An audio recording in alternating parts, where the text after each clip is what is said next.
আগে খুব ভালোবাসতে, তাই না? বাসতাম, খুব বাসতাম।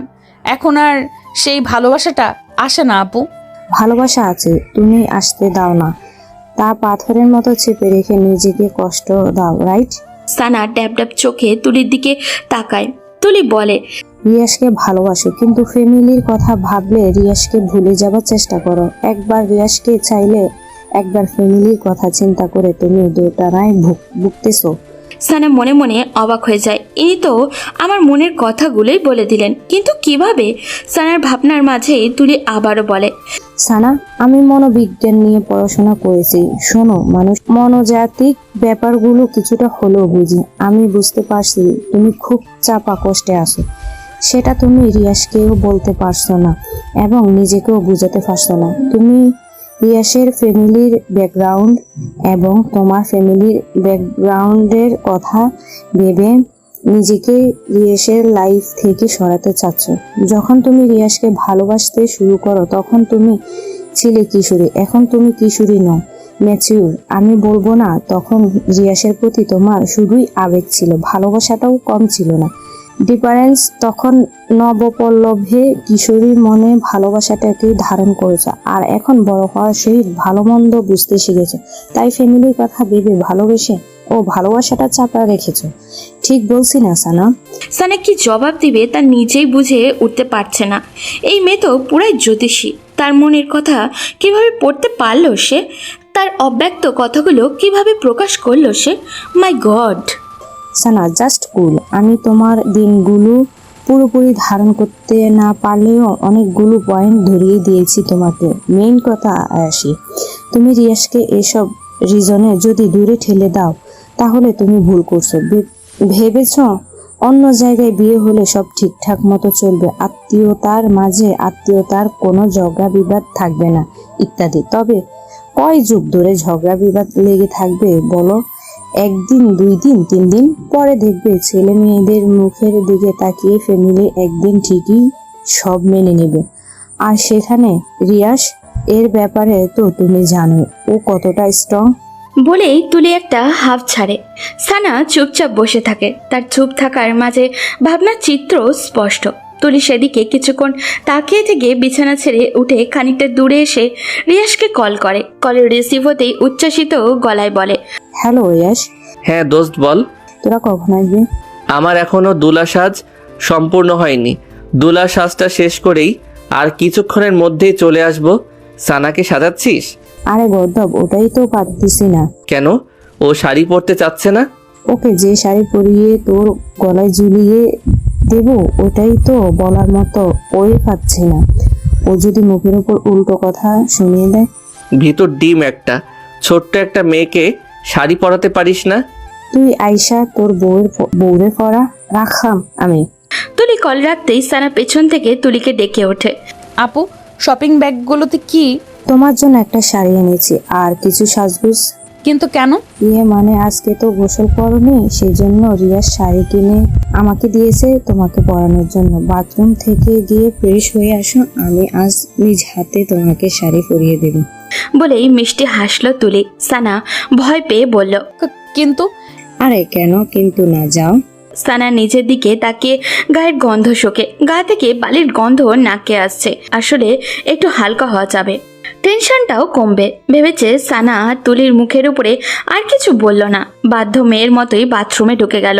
সানা বাথরুমে গেলে তুলি খুশিতে শব্দহীন একটা লাফ মেরে ওঠে আর অমনি রিয়াজকে মেসেজ করে দেয়, দোস্ত শাড়ি পরাতে পারবো মনে হয়। সানা গোসল সেরে গায়ে ব্লাউজ এবং পেটিকোট পরে বের হওয়ার পর তুলি সানাকে সাজাতে বসে যায়। মুখের সাজটা যখন প্রায় শেষ হয়ে আসে তখন সানা কিছুটা চমকে যায়। মুখে এত সাজ লাগিয়ে যেন বউ সাজাচ্ছে। তার পরপরই আবার যেই তুলি লাল রঙের শাড়িটা বের করে অমনি সানার বিস্ময় মাখা মুখে আকাশ ছুঁই ছুঁই। এত ভারী শাড়ি মানুষ শখ করে বুঝি এত ভারী শাড়ি পরে? শখ করে তো মানুষ পাতলা শাড়ি পরে। ভাবছিল ব্যাপারটা তুলিকে বলবে, পরে ব্যাপারটা খারাপ দেখাবে বিদায় সানা মুখ চেপে নেয়। সাজানো শেষ হলে তুলি বলে, আয়নাতে দেখো নিজেকে কি সুন্দর দেখাচ্ছে, ঠিক যেন বউ। বউ শব্দটা শুনে সানা আরেকটা ধাক্কা খায়। মাথায় বারবার কতগুলো শব্দ বাড়ি খায়, তা হলো এটা রিয়াস ভাইয়ের সাথে বিয়ে পড়িয়ে দেওয়ার ধান্দায় আছে না তো? ঠিক তখনই দরজার ওপাশে রিয়াসের কণ্ঠস্বর ভেসে আসে। তুলি, এই তুলি। তুলি দৌড়ে গিয়ে দরজা খুলে দেয়। রিয়াস চৌখাট বরাবর পা রাখতেই সানার মাথায় টুং করে ঘুরে ওঠে। রিয়াস ভাইয়া তো বর বেশি এসেছে, তার মানে সে যা ভাবছে ঠিক কি তাই? সানা আর এক মুহূর্ত দেরি না করে এক লাফ দিয়ে বলে ওঠে, আমি আপনাকে বিয়ে করতে পারবো না। কেন বিয়ে করবি না তুই? নাকি আমি দেখতে খারাপ? আমার মতো এমন হ্যান্ডসাম ছেলে আর কোথাও পাবি? তোর বটগাছ তো আমার নখটুকুর মতো সুন্দর না। সুন্দর অসুন্দর কিছু না, আমি আপনাকে বিয়ে করতে পারবো না, ব্যাস। প্রয়োজন হলে চিরকুমারী হয়ে থাকবো। আবিদ এবং রাহুল পেছন থেকে টপাটপ সামনে এসে বলে, ভাবি কেন বিয়ে করবেন না? কারণ বলুন। উনি সবার সামনে আমার সম্মান খেয়ে ফেলেছে। আমি লজ্জায় মা বাবা ফুপি ফুপার সামনে কোন মুখে গিয়ে দাঁড়াবো? এখন দাঁড়াবি আমার বউ হিসেবে? বলেই রিয়াজ সানাকে এক টানে কোলে তুলে নেয় আর বলে, কাজী অফিসে তোর হেঁটে যেতে কষ্ট হচ্ছে না, তাই কোলে নিলাম।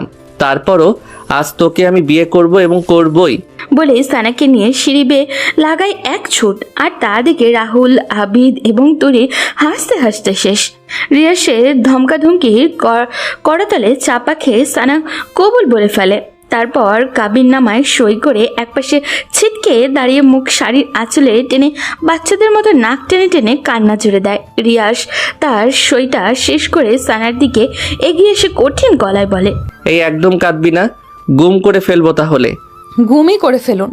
আপনার সংসার করার চাইতে গুম হওয়াই ভালো। আপনি আমাকে জোর করে বিয়ে করে ফুপি মা বাবা সবার সামনে মুখটা ছোট করে দিয়েছেন। এখন আমি সবার সামনে দাঁড়াবো কিভাবে? পা আছে, পায়ের উপর দাঁড়াবি, ব্যাস। আপনি না আসলে একটা জঘন্য, মানুষের অবস্থা বোঝার চেষ্টা করেন না। আহা, আর পটর পটর করিস না তো বউ। এমনিতেই তোর ভনিতা কমাতে কমাতে অনেক বেলা চলে গেছে। এখন বাসায় ফিরতে হবে, তারপর আবার বাসর করতে হবে, আরও কত কিছু। No more talk again, now let's go your hubby home. নির্লজ্জ। তুলি, আবিদ এবং রাহুল সেই প্রথমে কাজী অফিসে পা রাখতেই হাসির ঝুড়ি খুলেছে। রিয়াস এবং সানার এসব কাণ্ড দেখতে দেখতে বেচারাদের পেট ফেটে এখন তো প্রায় ব্যথার টনটন করছে। শত চেষ্টা চালিয়েও হাসি চাপাতে পারছে না, এখনও হেসে যাচ্ছে ওরা। রাহুল কোনো মতে হাসির বেগ একটুখানি কমিয়ে এনে চাপা চাপা গলায় বলে ওঠে, দোস্ত, আজ তোর বাসর ঘরটা আমি নিজের হাতে সাজাবো। তুই কি একা সাজবি নাকি সাথে আমিও সাজবো? আচ্ছা, সাজাস সাজাস, তোরা দুজনেই সাজাস। এ যেমন বান্দর, এর ফ্রেন্ডগুলো এক একটা বদের হাড্ডি। কাদের কারখানায় এসে পড়লাম, ইয়া আল্লাহ রক্ষা করো তুমি। সানার কথার মাঝেই রিয়াজ সানাকে বলে ওঠে, কি বউ, পথ মাপবা নাকি আগের মতো সেই একই কাজ করাতে বাধ্য করাবা? আমি এখান থেকে কিছুতেই নড়বো না। আপনার ইচ্ছে হলে আপনি চলে যান, আমি যাব না। কাজী অফিসের চার দেয়ালে থাকতে আবার ইচ্ছে হলো নাকি? তা তোমার যদি আপত্তি না থাকে তাহলে কাজী সাহেবের সাথে বিয়ে পড়িয়ে দিয়ে এখানেই সারা জীবনের জন্য রেখে যাই, কি বলেন চাচা? ঠোঁটের কোণে দুষ্ট হাসি চেপে কাজীর দিকে এক ফোর তাকিয়ে কথাটা বলল রিয়াস। কাজী সাহেবের কথার পিঠে কি বলবে তিনি নিজেই ইতস্ততায় পড়ে যান। হয়তো মনে মনে বলেন, আপনার নিজের বিয়ে করা বউ আবার অন্যের কাছে বিয়ে দিবেন, এটা হয় নাকি? এটা তো একদমই বেমানান। কিন্তু কাজী সাহেবের কথাটা বলতে পারল না, দৃষ্টি নিচে রেখে চুপ করে রইল। সানার তো রাগে পিত্তি জ্বালা অবস্থা, না পারে কলম দিয়ে এই ছেলেটার চোখ দুটো ফুটো করে দেয়। এই এত অসভ্য কেন ছেলেটা? ম্যানার্স বোধ তো নেই। কাজী সাহেব মনে হয় রাজি নয়। থাক বউ, তোমাকে কারো গলায় ঝুলতে হবে না, তুমি সারা জনম এই রিয়াসের গলাতেই ঝুলে থেকো। চলো এবার। বলেই সানাকে এক হাতে জড়িয়ে পা বাড়াতে যায়, কিন্তু সানা নাছোড় বান্দার মতো আগের জায়গাতেই দাঁড়িয়ে থাকে, না ছাড়ছে না টরছে। রিয়াস এবার গলার স্বরটা উঁচু করে ধমকের সুরেই বলে ওঠে, যদি নেক্সট বার বলার পরও কথা না শোনো তাহলে কোলে তুলে নিব বলে দিলাম। সানা কোল শব্দটা শুনে কুকড়ে ওঠে। তখন কোলে নিয়েছে আর কি না লজ্জা পেয়েছে। যদি আবারও কোলে নেয় এবার তো লজ্জায় মরে যাওয়ারই অবস্থা হবে ওর। আর কোলে না ওঠাতে চাইলে এই নির্লজ্জ রিয়াসটা তো কোলে নিয়ে ছাড়বে। কি করবে ও, কি করবে? ভাবতে ভাবতে সানার পিটপিট চোখ জোড়া মনের অজান্তেই রিয়াসের চোখের উপরে পড়ে। পড়তেই রিয়াজ চোখ রাঙানি দিয়ে ইঙ্গিত করে পা চালাতে, আর কি। তারপর বাধ্য ভদ্র মেয়ের মতো সানা, রিয়াজ, তুলি, আবিদ এবং রাহুলের সহিত গাড়ির দিকে পা চালাতে থাকে। তারপর বাড়িতে এসে পৌঁছালে তুলি, আবিদ এবং রাহুল রিয়াজ এবং সানাকে বাইরে রেখে এসে তারা আগে বাড়িতে ঢোকে। জিব্বা দিয়ে গলা ভিজিয়ে আতঙ্কিত গলায় 3 বন্ধু মিসেস রিমাকে ডাকাডাকি করতে থাকে। ও আন্টি, আপনি কোথায়? মিসেস রিমা তখন ফোনে ওনার স্বামী মিস্টার শওকত হোসেনের সঙ্গে কথা বলছিলেন। নিচে কারোর হইচই শব্দেও কানে আসতেই বলেন, আচ্ছা, কে যেন এসেছে, তোমার সাথে একটু পর কথা বলতেছি। বলেই ফোনটা রেখে নিচে নামেন। তুলি, আবিদ, রাহুলের চোখে মুখে হাসি হাসি ভাব দেখে বলেন, আরে তোমরা হঠাৎ আমার বাসায় কি মনে করে? তুলি এগিয়ে এসে বলল, ও আন্টি, কি বলবো আপনাকে, আমরা খুশি, মানে সেই খুশি, এতটাই খুশি যে আপনাকে সেই খুশি সংবাদটা দিতে এসেছি। বাট কিভাবে আপনাকে বলবো সে ভাষা জানা নেই আমাদের, তাই না আবিদ এবং রাহুল? জি আন্টি। তা খুশির খবরটা কি বলো? আন্টি, রিয়াস নতুন বউ নিয়ে এসেছে, বউটা কি সুইট, উফ। মানে কোন রিয়াসের কথা বলতেছো? আপনার ছেলে রিয়াসের কথা বলতেছি আন্টি, রিয়াস বিয়ে করেছে। হোয়াট, মজা করছো আমার সাথে? হুম, মজা নয় আন্টি, এখনই দেখবেন আপনার ছেলে এবং আপনার বৌমাকে। বলেই তুলি পেছনে ঘুরে গলা উঁচিয়ে রিয়াজকে ডাকে। রিয়াস, ভাবিকে নিয়ে ভিতরে আয় তো। বলার সাথে সাথে রিয়াজ এবং সানা ভেতরে ঢোকে। রিয়াজ বর সেজে আর সানা বধূ সেজে। রিয়াজের বউ হিসেবে সানাকে দেখে মিসেস রিমা বেগমের পায়ের তলা থেকে যেন মাটি সরে গেল। ছেলে তার সানাকে বউ করে আনবে, এটা যেন তিনি বাস্তবতা নয়, কল্পনাতেই দেখছেন এখন। রাগে, ক্ষোভে, ঘৃণায় সিঁড়ির 2 ধাপ ক্রস করে দ্রুত পায়ে রিয়াজের দিকে এগিয়ে গিয়ে প্রচণ্ড উঁচু গলায় বলে ওঠেন, রিয়াস, এইসব কি? এখন যা দেখতেছো তাই মা। তুই এই কাজটা কিভাবে করতে পারি? তুই শেষ পর্যন্ত আমাকে এই প্রতিদান দিলি? ছি! তোমার এতদিনের ইচ্ছে ছিল তোমাকে ভালো, সুন্দর এবং খুব লক্ষ্মী একটা মেয়ে এনে দিতে, আজ তা এনে দিলাম। রিয়াস, চরম বেয়াদবের মতো কথাবার্তা বলছিস তুই। তোর ধারণা আছে তুই কি কাণ্ড করেছিস? এমন মেয়েকে বিয়ে করেছিস যে কিনা আমাদের ভরসায় থাকে, আমাদের ভরসায় বাঁচে এবং তার পুরো পরিবারও। সমাজের লোক যদি শোনে তুই এই মেয়েকে বিয়ে করেছিস, তাহলে সমাজে আমি মুখ দেখাবো কি করে? মাথা হিট করে আনলি তুই আমার। চিৎকার করতে ইচ্ছে করতেছে, অনেক চিৎকার করো, চিৎকার যত ইচ্ছে হয়। অন্তত সানাকে নিয়ে আর কোনো কথা বলবা না মা, কারণ সানা এখন আমার কাজিন নয়, আমার স্ত্রী, আমার অর্ধাঙ্গিনী, আমার সোহাগিনী, আমার ভালোবাসা। আমি সানাকে ভালোবাসি, সেও আমাকে ভালোবাসে। তুমি বলেছিলে না সানা কোনো ছেলের সাথে পালিয়ে গেছে? সানা কারোর সাথে পালিয়ে যায়নি। আমি সানাকে জোর করে রাতে কিডন্যাপ করি সানার বিয়েটা ঠেকানোর জন্যে। আজ সানা আমার হয়েছে। সো কাইন্ডলি রিকোয়েস্ট মম, সানাকে বৌমার চোখে দেখো। এই স্বপ্ন তোর কখনোই পূরণ হবে না। এটা আমি কখনোই হতে দেব না, কখনোই না। তোর বাবা দেশে ফিরুক আগে। মিসেস রিমার চিৎকার চেঁচামেচি শুনে এরই মাঝে সাহেলা বেগম এবং লিয়াকত আলী এসে উপস্থিত হন। মিসেস রিমা বেগম তাদের দিকে তাকিয়ে ব্যথাতুর গলায় বলে ওঠেন, বাহ, গর্বিত বাবা মা আপনারা। মেয়েকে এমন শেখালেন, শেষ পর্যন্ত আমার ছেলেটাকে পটিয়ে পাটিয়ে তার গলায় ছুড়ে গেল। কি ক্ষতি করেছি আমি আপনাদের? কি ক্ষতি? দয়া দেখানোর এটাই শেষ প্রতিদান দিলেন? এইটাই? সাহেলা এবং লিয়াকত আলী নিশ্চুপ হয়ে যায় প্রায়। তারা এক কথার পিঠে কি জবাব দেবে নিজেরাও বুঝতে পারছে না। তারা ভাবতেই পারেনি তাদের মেয়ে শেষ পর্যন্ত রিয়াজকে বিয়ে করবে, যারা কিনা তাদের সংসারটাকে শক্ত খুঁটির মতো খুব আগলে ধরেছে। এই বুঝি শেষ প্রতিদান উপহার দিল তাদের। লিয়াকত আলীর নিজেকে এখন খুব ছোট লোক মনে হচ্ছে, খুব। মেয়েকে দেওয়ালের সাথে ঝুলিয়ে যদি গায়ে বারংবার বেত দিয়ে পিটিয়ে রক্তাক্ত করতে পারতেন তাহলে কষ্টটা কমতো। রিয়াজ বলে, ওনাদের কিছুই বলবে না মা, ওনারা এখন আমার শ্বশুর শাশুড়ি, সো সম্মান দিয়ে কথা বলবা। ছেলের কথায় মিসেস রিমার মাথায় আগুন ধরে যায়।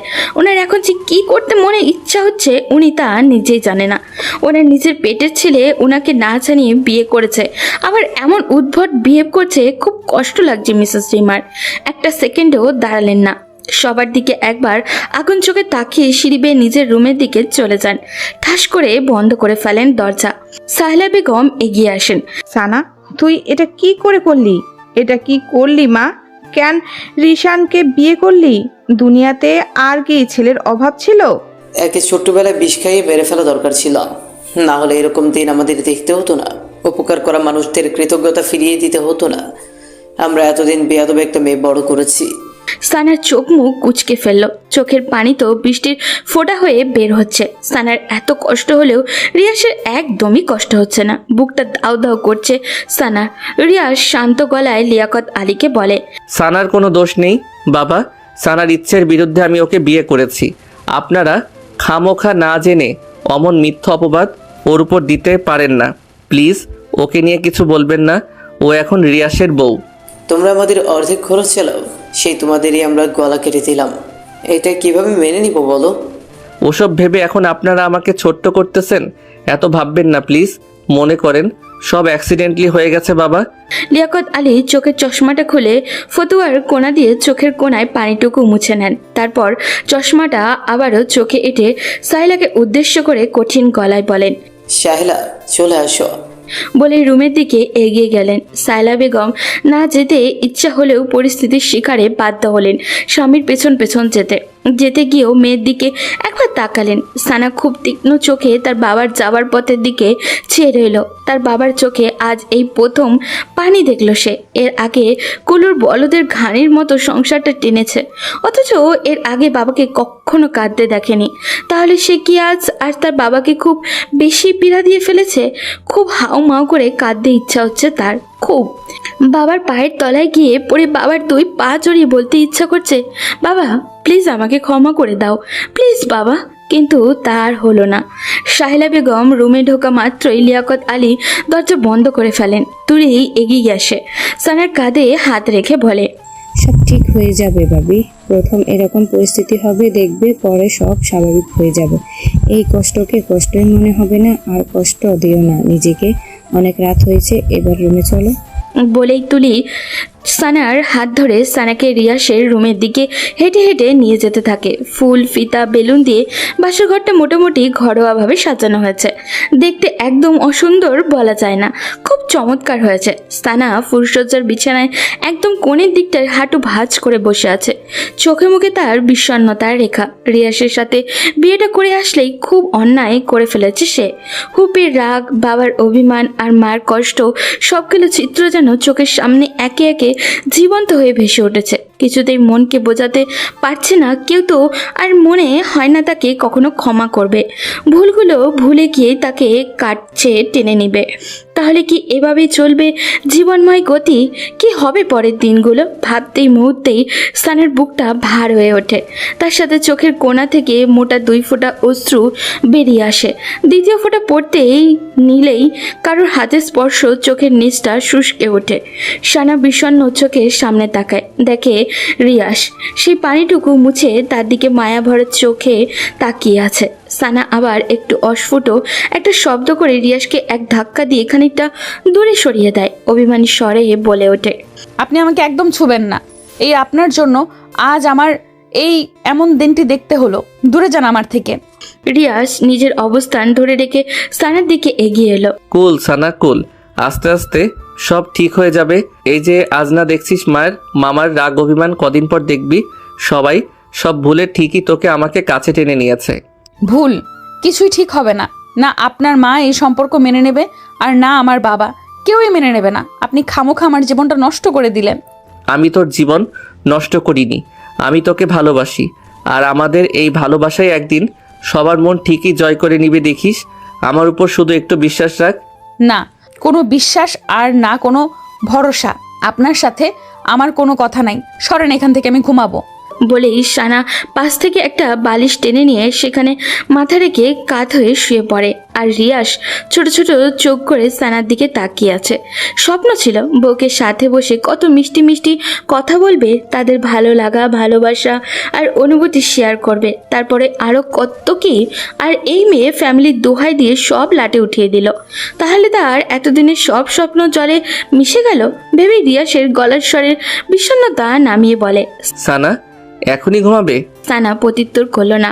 রিয়াস আবারও ডাকলো। এই সানা। এবার সানা মাথা সোজা করে প্রচন্ড রাগী গলায় বলল, প্রবলেম কি আপনার? একে তো জীবনটা তছনছ করলেন, তার উপর শান্তিতে একটু ঘুমাতেও দিবেন না। আজ তো আমাদের বাসর রাত। তা আমি কি করব? মানে কিছুটা ইতস্তত বোধ করেই এবার রিয়াস প্রবল জোর খাটিয়ে নিজেকে শক্তপোক্ত করার চেষ্টা করে। মনের সাথে কণ্ঠে ভারসাম্য রেখে বলে ওঠে, বাসরাতে কি করবি তা তুই জানিস না? আমার সাথে বাসর করবি বাসর? সানার চোখ মুখে আকাশ সম বিস্ময়ে ছুটে যায়। এই ছেলে কি বলছে তাকে? এর কি কোনো লজ্জা শরম নেই? নির্লজ্জ ঠোটকাটা লোক একটা। বউয়ের সামনে এত লজ্জা শরম থাকা চলে না। তার উপর আজ আমাদের বাসর রাত। নির্লজ্জ, গেট আউট ফ্রম হিয়ার। যদি নিচে না যাই? এই কথাটা বলেই রিয়াজ সানার দিকে ধীর গতিতে এগোতে থাকে। সানা ভয় পেয়ে থতমত গলায় বলে ওঠে, এই কাছে আসবেন না কিন্তু, কাছে আসবেন না, না হলে চিৎকার দিব। রিয়াজ খিলখিলিয়ে হেসে ওঠে আর সানাকে আরেক দফা অবাক করে দিয়ে তার পাশে চিত হয়ে শুয়ে যেতে যেতে বলে, তুই চিৎকার কর, আমি ঘুমাই, গুড নাইট। বলেই রিয়াজ চোখ বন্ধ করে নেয়। সানা অবাক হয়। রিয়াজ যে এমন ভনিতা করে এভাবে শুয়ে যাবে তা বিশ্বাসই হয়নি ওর। তবে সানার কোনো জানি প্রচণ্ড মন খারাপ হয়ে গেল। কেন মন খারাপ তার কারণ সে জানে না। হয়তো মনের অবচেতনের রিয়াজের জন্য এখনও তার একফালি ভালোবাসাটা রয়েই গেছে। সেও চেয়েছিল রিয়াজ তার কাছে আসুক, তাকে ভালোবাসুক। সানা মুখে একটা লজ্জামাখা হাসি টেনে রিয়াজের পাশ দিয়ে শুয়ে পড়ল। শোয়া মাত্রই রিয়াজ উঠে পড়ল আর তার তৃষ্ণার্ত মুখটা সানার কানের কাছে গুজে ফিসফিস করে বলে উঠল, তুমি আমাকে যতই দূরে রাখো না কেন সানা, আমি কখনো তোমাকে দূরে যেতে দিব না। বলেই রিয়াজ সানার পেটের উপরে আলতো করে হাত রাখলো। মুহূর্তেই সানার ভেতরটা বিদ্যুতের মতো ধক করে উঠল। সানা হাত দিয়ে বিছানার চাদর খামচে নিজেকে সংযত করার চেষ্টা করলো, কিন্তু তাতে কোনো লাভ হলো না। অ্যাট্রাকশনটা আরও বেড়ে গেল। সকালবেলা মোবাইলের শব্দে ঘুম ভাঙে রিয়াসের। ঘুম ঘুম চোখে মোবাইল নিতে পেছনে ফিরতেই হাত বরাবর ঘাড়ে একটা টান পড়ে। তাকিয়ে দেখে সানা তার ডান হাতের উপরে গুটিসুটি মেরে শুয়ে আছে। কি সুন্দর দেখাচ্ছে মেয়েটাকে এই মুহূর্তে, খুব অদ্ভুত ধরনের সুন্দর। রিয়াস টানা টানা চোখে সানার দিকে দীর্ঘক্ষণ সময় নিয়ে তাকিয়ে থাকে। তাকিয়ে থাকার মাঝেই কলটা কেটে গিয়ে আবারও বেঁচে ওঠে। এবার রিয়াস কিছুটা বিব্রত হয়ে বালিশের নিচ থেকে ফোনটা হাতে নেয়। স্ক্রিনে তাকিয়ে দেখে মাই ফাদার। এত সকালে বাবার কল থেকে রিয়াস কিছুটা ভড়কে যায়, তবে মনে মনে মোটামুটি আন্দাজ করে নেয় তার বিয়ের ব্যাপারটা জানতেই বাবা কল করেছে, না হলে এত সকালে ওনার কল করার কোনো কারণই নেই। রিয়াস খুব আস্তে করে সানার মাথাটা বালিশের উপরে রেখে দিয়ে বিছানা থেকে নেমে তড়িৎ পায়ে ফোন হাতে ব্যালকনিতে যায়। নিজের মাঝে দৃঢ়তা বজায় রেখে কলটা রিসিভ করতেই ওপাশ থেকে বলে, শুভেচ্ছা মা সান, আমি এটাই চেয়েছিলাম। লিসেন্স মাই সান, আমি এতদিন এটাই চেয়েছিলাম। বাবার কথা শুনতেই রিয়াস কয়েক সেকেন্ডের জন্য চুপ হয়ে যায়। সে হয়তো ভাবতেও পারেনি তার বাবা এত তাড়াতাড়ি তাদের সম্পর্কটা মেনে নেবে, তাও সানার সাথে। ভাবনার মাঝেই তার বাবা বলে, রিয়াস, সানাকে আমার মেয়ে হিসেবে বেশ পছন্দ। সে কাজে যেমন পটু, তেমনি তার সুশ্রী ব্যবহারও। আর রূপে গুণে তো মাশাআল্লাহ, তোর ওই মাম্মিটার মতো বদ না। সারাক্ষণ খালি কানের কাছে ঘেউ ঘেউ করে অন্তত পাগল বানাবে না। মেয়েটা তোকে খুব বুঝবে। খুব ভালো একটা কাজ করেছিস সানাকে বিয়ে করে। আমি কিছুদিনের মধ্যেই বাসায় আসতেছি, এসেই বাসার সব ঝামেলা শেষ করব। বাবা, তোমাকে কি বলে যে ধন্যবাদ দিব সেই ভাষা এই মুহূর্তে আমার জানা নেই। আমি সত্যি ভাবতেও পারিনি তুমি এত সহজে সম্পর্ক মেনে নিবে। এত ভাবতে হবে না, বউকে নিয়ে সুন্দর মতো সংসার কর। তোর মা ঝামেলা করলে তা মাথায় নিবি না। বউকে শান্ত থাকতে বলবে। আমি দেশে ফিরি, আমার অপেক্ষা কর। ওকে বাবা। ওকে মাই চাইল্ড, তাহলে রাখছি। বাবার কলটা রেখে রিয়াস সে কি খুশিতে একেবারে নাচতে ইচ্ছা করছে তারপর খুশিটাকে কিছুক্ষণ এভাবে একা একা নিজেই উপভোগ করে ভেতরে যায়। সানার দিকে এগিয়ে গিয়ে তার কপালে আলতো একটা চুমু এঁকে দেয়। তারপর হাতের ফোনটা এক সপাটে বালিশের উপরে রেখে দিয়ে মুখে শীষ বাজাতে বাজাতে টাওয়াল হাতে বাথরুমে ঢুকে যায়। রিয়াস বাথরুম থেকে বের হতেই সানার ঘুম ভেঙে যায়। সানা চোখ জোড়া মেলতেই প্রথমে চোখ পড়ে রিয়াসের দিকে। টাওয়াল পেঁচানো আধ ভেজা গা থেকে টপ টপ করে পানি বেয়ে পড়ছে। গায়ের রং ফর্সা হওয়ায় তা আরও সৌন্দর্য বৃদ্ধি করছে। সানা সেদিকে কিছুক্ষণ তাকিয়ে থাকতেই ভেতরটা হু হু করে কেঁপে ওঠে। তার নিজের কাছে নিজেরই অনুশোচনা হচ্ছে। এমন একজন সুঠামদেহের টকটকে সাদা ছেলে তার মতো সাধারণ একটা মেয়েকে কিভাবে বিয়ে করতে পারলো? সে তো রিয়াসের কোনো দিকে দিয়েই যোগ্য না। সানার ভাবনার মাঝে রিয়াস পেছনে ফিরে বলে, কখন জেগেছো সানা? সানা ততমত খাওয়ার মতো একটু ভান করে ফেলে, থেমে থেমে বলে, এই কিছুক্ষণ হলো। যাও এবার ফ্রেশ হয়ে আসো। সানা নিঃশব্দে মেনে নিয়ে নিচে নামতে যাবে, অমনি সে মোচড়ে ওঠে। রিয়াস ভ্রু কুঁচকে বলে, কি হয়েছে? সানা কি উত্তর দিবে নিজে ভেবে উঠতে পারছে না। তার পরনের শাড়িটা শরীরের সাথে খুব আলগাভাবে লেগে আছে, উঠতে নিলেই ধপধপ করে তার নিচে পড়ে যাবে। আর রিয়াজ তাকে এক টুকরো ব্লাউজ আর এক টুকরো পেটিকোট পরা অবস্থায় দেখে ফেললে তখন কেমন বিশ্রী একটা ব্যাপার হবে ভাবা যায়। আর রিয়াজ তো তা জানে না। মুহূর্তেই সানার মুখটা কেমন অসহায় অসহায় হয়ে ওঠে। সে এদিকে ওদিকে তাকাতে থাকে। কি করবে ও? কি করবে? কিভাবে এখান থেকে বাথরুমে যাবে? রিয়াস যদি এখান থেকে বাইরে যেত তাহলে একটা গতি হতো, কিন্তু রামছাগলটা খুঁটির মতো দাঁড়িয়ে আছে। ভাবনার মাঝেই রিয়াস আবারও বলে, আজ সারাক্ষণ এখানে বসে কাটিয়ে দিবে নাকি? না মানে একটা প্রবলেম হয়ে গেছে। কি প্রবলেম? উফ, আমিও না একটা গর্ধপ, কেমন খাপ ছাড়া কথা বলে ফেললাম। প্রবলেম হয়েছে, এখন এর কি উত্তর করব? কি হলো বলছো না কেন? কি প্রবলেম? আপনি একটু বাইরে যান তো। বাইরে যাব কেন? বাইরে গিয়ে যদি আমার জন্য একটা স্যান্ডেল জুতো নিয়ে আসতেন তাহলে ভালো হতো। আসলে আমি হিল জুতো তেমন পরতে পারি না, পরলে পা বেঁকে নিচে পড়ে যাই। এইটুকু পথ বাথরুমের কাছে গিয়ে খুলে নিও। বাথরুমে তো অন্য জুতো আছেই, তাও স্যান্ডেল। উফ, আমি বাসায় পরার জন্য বলছি, বাথরুমে পরার জন্য বলছি না। এখন কোথায় পাবো স্যান্ডেল? মিনা আপার কাছে থাকতে পারে, ওনার কাছে গিয়ে খোঁজ নিন। স্যান্ডেলের জন্য এখন মিনা আপার কাছে যেতে হবে? বউয়ের এইটুকু আবদার রাখতে পারবেন না? কেমন পুরুষ আপনি? বউ শব্দটা শোনা মাত্রই রিয়াসের ভেতরে ডাকডুমাডুম বেজে ওঠে। অবশেষে সানা নিজের মুখে স্বীকার করলো সে তার বউ। আহা, জীবন এর চেয়ে সুখকর কথা আর কি হতে পারে? আবদার একটা কেন, এর জন্য হাজারটা আবদার রাখতেও রাজি রিয়াস আর দেরি করলো না। সানাকে অপেক্ষা করতে বলে হুড়মুড় করে রুম থেকে বেরিয়ে যায়। সানা যেন হাঁপ ছেড়ে বাঁচে। সে তাড়াতাড়ি বিছানা থেকে নেমে বাথরুমে দরজায় হাতলে হাত রাখতেই রিয়াস পেছন থেকে বলে, সারা শোনো, স্যান্ডেল যদি না। বাকি কথা রিয়াসের আর বলা হলো না। সে সানাকে এমন অবস্থায় দেখে তার চোখগোড়া চড়ক গাছ হয়ে গেল। আর সানার তো যাই অবস্থা। সে তাড়াহুড়ো করে বুকের কাছে কাপড়টা শক্তভাবে ধরে পেছনে ঘুরে রাগ স্বরে বলে ওঠে, আপনি আবার আসলেন কেন? লজ্জা শরম নেই? আমি আসলে ওই স্যান্ডেলের কথা জিজ্ঞেস করতে এসেছি। কিসের স্যান্ডেল? কোনো স্যান্ডেল ট্যান্ডেল লাগবে না আমার, যান এখান থেকে। কিছুক্ষণ আগেই তো বললে স্যান্ডেল লাগবে। সানার রাগী মুখ থেকে রিয়াস একটা মুচকি হাসি দিল। তার সেই হাসিতে কিছু একটা লুকানো ছিল। তারপর রিয়াস চলে যেতে পা বাড়ায়। হঠাৎ কি ভেবে যেন আবারও এক পা পিছু হটে, গলাটা ছেড়ে দিয়ে বলে, তবে you are looking so hot. বলে রিয়াস চোখ টিপে। বলার উদ্দেশ্য ছিল সানাকে রাগি লুকে আরো রাগিয়ে দেওয়া। আর সানা কি চুপ থাকার মতো মেয়ে নাকি? সে তো তেল বেগুনে জ্বলে ওঠে, কিন্তু নিজেকে সংযত রেখে ফ্রেশ হতে চলে যায়। সানা ফ্রেশ হয়ে গায়ে জলপাই কালারের একটা শাড়ি পরে বাথরুম থেকে বের হয়। রিয়াস রুমেই ছিল। সে সানাকে শাড়ি পরিহিতা অবস্থায় দেখে চোখ জোড়া কপালে তুলে ফেলে। ঘোর মাখা গলায় বলে ওঠে, পরি? মানে? পরি বুঝো না? কই পড়ি? আমার সামনেই জলপাই রঙা শাড়িতে জলপাই পরি।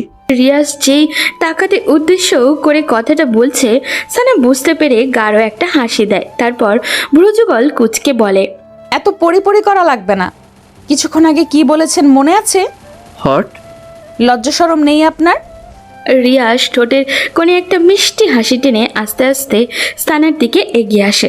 সানা ছোট্ট একটা ঢোক গিলে কিছুটা পিছনে যায়, কারণ রিয়াসের উদ্দেশ্য সে এই মুহূর্ত ভালো ঠেকছে না। সত্যি সত্যি তাই হলো। রিয়াজ সানাকে আজকে একটা টান মেরে খুব কাছে টেনে নিয়ে তার মুখের সামনে আসা এলোপাতারি চুলগুলো খুব সযত্নে কানের পেছনে গুজে দেয়। আর তপ্ত একটা নিঃশ্বাস ছেড়ে বলে, জান, একটা কিস করি। সানা রিয়াজকে এক ঝটকায় সরিয়ে দিয়ে বলে, জানতাম এমনটাই হবে। আমি কত কষ্ট করে শাড়িটা পরেছি, এখন চাই না শাড়িটা আবার অগোছালো হোক। তো কি হয়েছে? আমি আবার পরিয়ে দিব। উফ, রাগ উঠতেছে এখন। এমনিতেই মনটা ভালো নেই মা বাবা আর ফুপির জন্য। আপনি আসছেন নাটক করতে। পথ ছাড়ুন, নিচে যাব। হুম, নিচে যেতে এখন দিব না। এখন তুমি নিচে গেলে আমার আক্রোশটা জলপাই পরির থেকে দমাতে পারবো না। বলেই রিয়াস আবারও সানার দিকে এগিয়ে সানার ভেজা চুলগুলোর মুখে ডুবিয়ে দেয়। অমনি মিনা ভেতরে ঢুকে বলে, সানাফা, খালাম্মা, খালু, সাফি, রিধি, বাসায় কেউ নাই, কোথায় যেন চইল্লা। আর কথা শেষ করতে পারে না বেচারে। সে যে বেটাইমে রুমে ঢুকে পড়েছে এখন বুঝতে পেরে নিজের কাছে নিজেরই লজ্জা পেয়ে যায়। মাথাটা নিচু করে বলে, সরি আপা ভাইজান। রিয়াস একটা হাসি দিয়ে সানাকে ছেড়ে দেয়। সানার তো ভাবান্তর নেই, যেই শুনেছে তার মা বাবা এবং ভাই বোন বাসায় নেই অমনি রিয়াস এবং মিনাকে পাশ কাটিয়ে নিচে আসে। তার মা বাবা, সাফি, রিধির রুমে ঢুকে দেখে তারা কেউই নেই, সত্যিই নেই। তাদের ভারী ভারী জিনিসপত্রগুলো ছাড়া সাথে করে সব নিয়ে গেছে। সানা ধপ করে নিচে বসে পড়ে আর ব্যথিত মনে কান্না করে দেয়। অনবরত পড়তে থাকে তার চোখের অশ্রু। রিয়াস সানার কাছে এসে বসে। সানা কান্নামাখা কণ্ঠে বলে ওঠে, রিয়াস, আমার মা বাবা ভাই বোন আমার সাথে অভিমান করে চলে গেছে। আমি তাদের মনে খুব কষ্ট দিয়ে ফেলেছি, খুব। রাগ হলে এরকম হয়ই। বাবা কিছুদিনের মধ্যেই দেশে ফিরতেছে সানা, বাবা এসে সব ঠিক করে দিবেন। এরই মাঝে অনেকটা দিন কেটে যায়। সানা তার মা বাবা আর খোঁজ পায়নি। মোবাইলে কল দেয় কিন্তু নাম্বার বরাবরের মতনই বন্ধ পায়। মিসেস রিমা বেগম সানাকেও এর মাঝে আর কিছু বলেননি। এমনিতে মেয়েটির পরিবার চলে যাওয়ায় মুখটা কেমন শুকনো শুকনো হয়ে গেছে, সেই কারণে রাগ প্রকাশ করার প্রয়োজন বোধ হয়নি। তবে তিনি সানাকে যে খুব সহজে মেনে নিবে তা নয়। সেদিন সন্ধ্যায় মিস্টার সৈকত হোসেন বাসায় এসে হাজির হন। চোখে মুখে কেমন ঝলক দিচ্ছে আগ্রহ ছেলের বউকে দেখা। সানা মাথায় আঁচল তুলে তার শ্বশুরের সামনে এসে সসম্মানে সালাম করে। মিস্টার সৈকত হুসাইন সালামের জবাব নিয়ে দুজনের মাথায় হাত বুলিয়ে দিয়ে তাদের দোয়া করেন। রিমা তা দেখে রাগে গজগজ করে চলে যায় সামনে থেকে। সেদিকে তাকিয়ে সৈকত হোসেনই হেসে হেসে বলেন, তোমাদের মাকে টাইট দেওয়ার দায়িত্ব আমার, সো নো টেনশন। সানা হেসে ফেলে। সে আগেও তার ফুপাকে খুব ইন্টারেস্টিং পার্সন ভাবত। লোকটি আসলেই খুব চমৎকার, মনে কোনো রাগ অহংকার নেই, খুব সাদামাটা। অথচ তিনি কিনা দেশের অনেক বড় একজন বিজনেসম্যান, যে কেউ দেখলেই ওনাকে এক নজরে ভালো লেগে যাবে। সানা তার শ্বশুরকে তার মা বাবা, সাফি এবং রিধির সম্পূর্ণ ব্যাপারটা বুঝিয়ে বলে। মিস্টার সৈকত হুসাইন এখানেও জবাব দেন, ডিয়ার নো টেনশন, আমি জানি এখন ওনারা কোথায় আছেন। তিনি সত্যি সত্যি সানের পরিবারকে খুঁজে পায়। ওনারা ওনাদের গ্রামের বাড়িতে চলে যান আর সৈকত হোসেন ওখানে গিয়ে হাজির হন। তারপর ওনাদের সব রাগ অভিমানের কথা একে একে শুনেন। লিয়াকত আলী বলেন, আমি হাফ সাপোর্টে ওই বাসে থাকি। আপনারা আমাদের সাপোর্ট না করলে আমাদের দৈনন্দিন জীবন অতিবাহিত করতে খুব কষ্ট হয়ে যায়। সেখানে মেয়ে আপনার ছেলেকে বিয়ে করে ফেলেছেন। বলেন ভাইজান, এটা মানা যায়? ও যে এই কাজটা করে আমাদের কতটা অকৃতজ্ঞ পরিচয় দিল ভেবেছে একবারও? ভাবেনি। তাই লাজ লজ্জায় চলে আসলাম গ্রামে। লিয়াকত আলীর কথা শুনে মিস্টার সৈকত হোসাইন হো হো করে হেসে দেন। হাসি থামিয়ে তারপর বলেন, ছেলে যে সানাকে বিয়ে করেছে এতে আমি তো বড্ড খুশি। মিস্টার সৈকত হোসাইন কথা শুনে প্রথমে লিয়াকত আলীর ধাঁধায় পড়ার অবস্থা, তারপর বিষয়টি সৈকত হোসাইন ক্লিয়ার করে দেন। ভালোবাসা, প্রেম, এসবের স্ট্যাটাস, অহংকার, সৌন্দর্য, গৌরব তুলনা করলে হয় না ভাই। কারণ ভালোবাসার অর্থ শুধুই ভালোবাসা। ভালোবাসার কাছে জাগতিক সব তুচ্ছ। তারপর লিয়াকত আলী নিজের ভুল বুঝতে পারেন। তবে তিনি নিজের আত্মসম্মানের কথা ভেবে আর মেয়ের জামাইয়ের বাড়িতে থাকেননি। সৈকত হোসাইন বহু কষ্টে বুঝে অন্য জায়গায় বাসা নেন। সেখানে পরিবারকে নিয়ে বসবাস শুরু করে দেন। তার ভাষ্যমতে সারাক্ষণ আত্মীয়দের মাথায় চড়ে থাকলে তারা কখনো মর্যাদা পাবে না।